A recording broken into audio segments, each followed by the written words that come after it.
Well, hey everybody, this is Chris DiFiorio with Keys to the Shop. Welcome to another edition of Shift Break. Today's episode is brought to you by La Marzocco, who's been making espresso machines by hand in Florence since 1927. Almost 100 years of serving the specialty coffee retail community with some of the most iconic, dependable, and beautiful espresso machines out there. Their innovations are always in the direction of creating a better system for baristas to use, for owners to count on. That's why it's such a household name in specialty coffee. I love machines like the Linea PB with a classic Linea profile with all of the updated technology to allow the barista to have ultimate control over the quality of the coffee. It is a workhorse. It's beautiful, accurate, and that just kind of speaks to all of the machines that La Marzocco makes, which they make a wide variety of espresso machines to fit your needs, and you should reach out to them to talk about getting the right machine for your shop. Go ahead and do that by emailing info@lamarzocco.usa.com, and one of their salespeople will help you select the right machine for your business, and check out their website as well, lamarzocco.usa.com. Today's episode is also brought to you by Espressly, who is creating custom branded mobile apps for cafes to really offer their customers not only the convenience of mobile ordering, but the feel of your coffee shop, the culture and the look and all of that in the palm of their hands, something that integrates seamlessly with the systems that you already have in your coffee shop is really critical, and that's really important for Espressly as well. And that's one of the primary drivers for them, creating hospitality experiences through mobile ordering.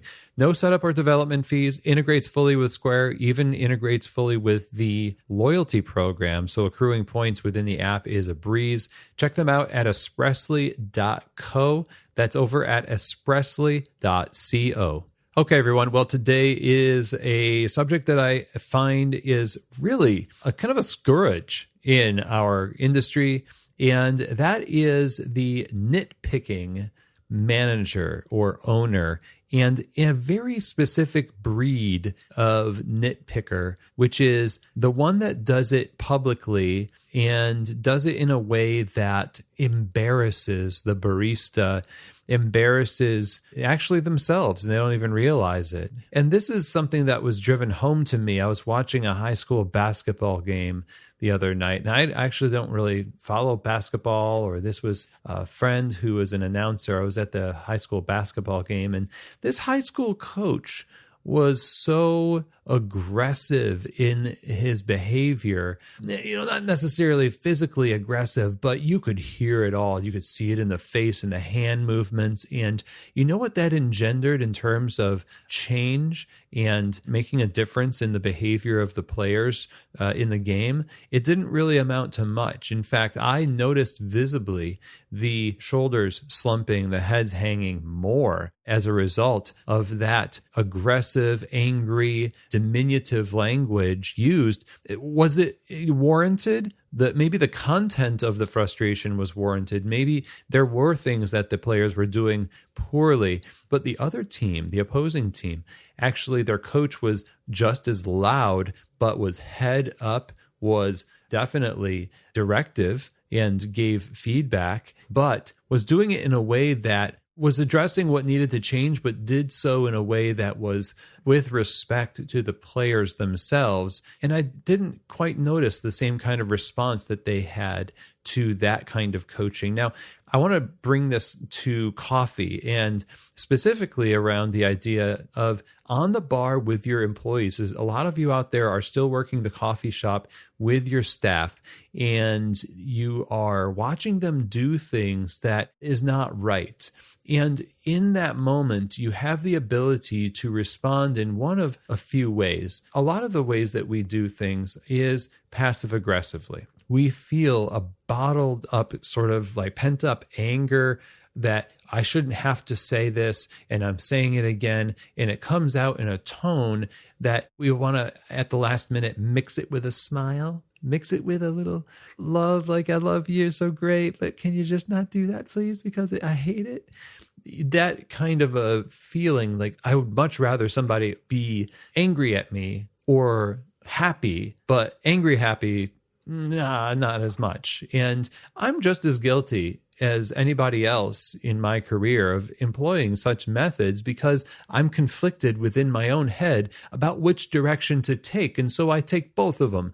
And really, it's about processing our own emotions regarding what is happening before our eyes and the consequences of what is happening. To avoid this kind of response and to have a more healthy culture means instead of being a nitpicker with people, you are more purposeful with the way you approach something and don't let the immediacy of that moment, unless it's something really dangerous or terrible, like serving an allergen to somebody who you know will have a reaction, or a wrong drink to a customer. And even then, if there's urgency in the situation and you need to correct it in the moment, you need to have already determined these moments are going to happen, and I have a way of inserting myself in that situation that will not embarrass or be seen as this passive aggressive thing. And just having a plan will help you avoid being this kind of a passive aggressive nitpicking manager and or owner. Especially this is true around ownership that is really looking at the big picture all the time. There's a lot of pressure, a lot of thankless work, a lot's on the line. And when little things go wrong, it is automatically tied in your mind to big consequences down the road. It's not just that you didn't steam that milk right. It's that that milk is wasted and the customer is going to write a bad review and no one's going to come into my coffee shop. I'm going to lose my house. We go down this path so easily. We don't have patience to say, okay, if I really want to solve this issue right here and now, there's more curiosity that's necessary.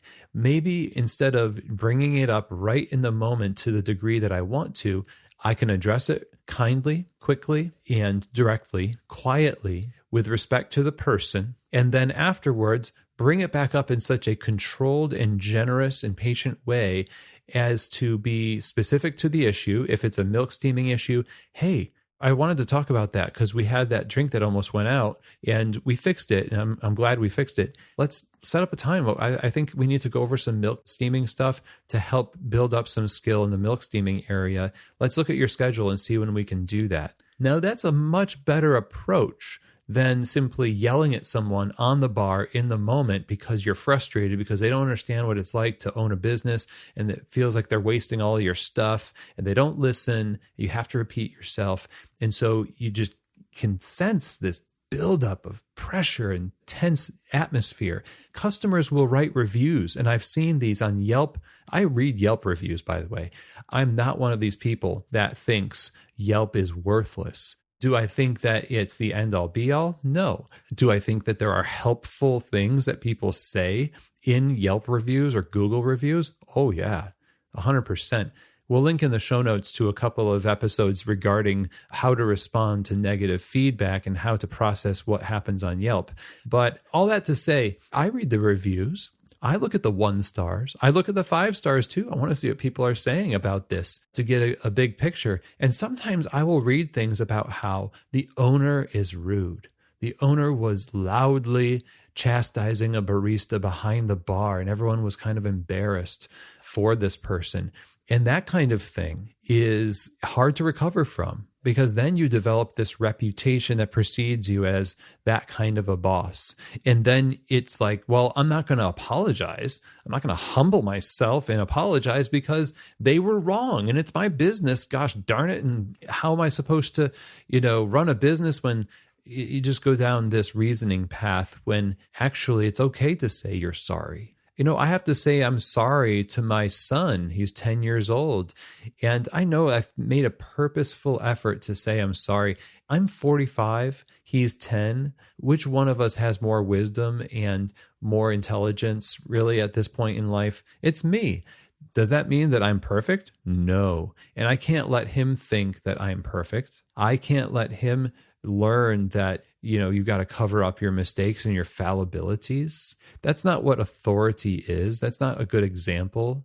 And if you have stepped in it majorly with this kind of thing and lost your cool on the bar with people that you could have invested more into your training and followed it up and really actually addressed the issue instead of kind of condemning the person, then you still have hope. You can turn things around and create a new version of your boss self, your presence as a leader in the cafe. And this is the year to do it. I think I want to encourage you, if you feel this is a problem, first of all, getting in a relationship with other coffee shop owners or business owners, even in your local area, is a good way to sort of, I'd say, vent, but also maybe journaling is helpful, and just talking things out and getting straight with really what's irking you and what are some mindful and stepwise things that you can do to address this so it doesn't become this revolving door of stress and frustration for you. You are definitely going to deal with people forgetting things, doing things that will impact the consistency of your business. But these are all areas that are way better managed when we are able to manage ourselves and our emotions as leaders in the shop, on the bar, when you're in front of customers, when you're in the mix of the work. Rarely is this the time to teach a lesson. It is a time maybe to correct a mistake. But the lessons and the coaching and the structures that go behind making those solutions permanent, those are things that take much longer. And it takes somebody who has patience and self-awareness and a plan for the future instead of just a reaction to what's happening in the present. So I hope that this is helpful, and let me know. I would be curious to know if you've experienced this kind of thing. And if you have any questions around this type of stuff, email chris@keystotheshop.com. Always love hearing from you all out there in Keys to the Shop land. And if you have a moment today, you could vote for Keys to the Shop on the Sprudgy Awards at sprudge.com/vote for Keys to the Shop Best Coffee Podcast. We're up for a award, which is pretty cool. And I just really appreciate all of you. Thank you so much for listening as always. And I will see you here next week on another edition of Shift Break from Keys to the Shop.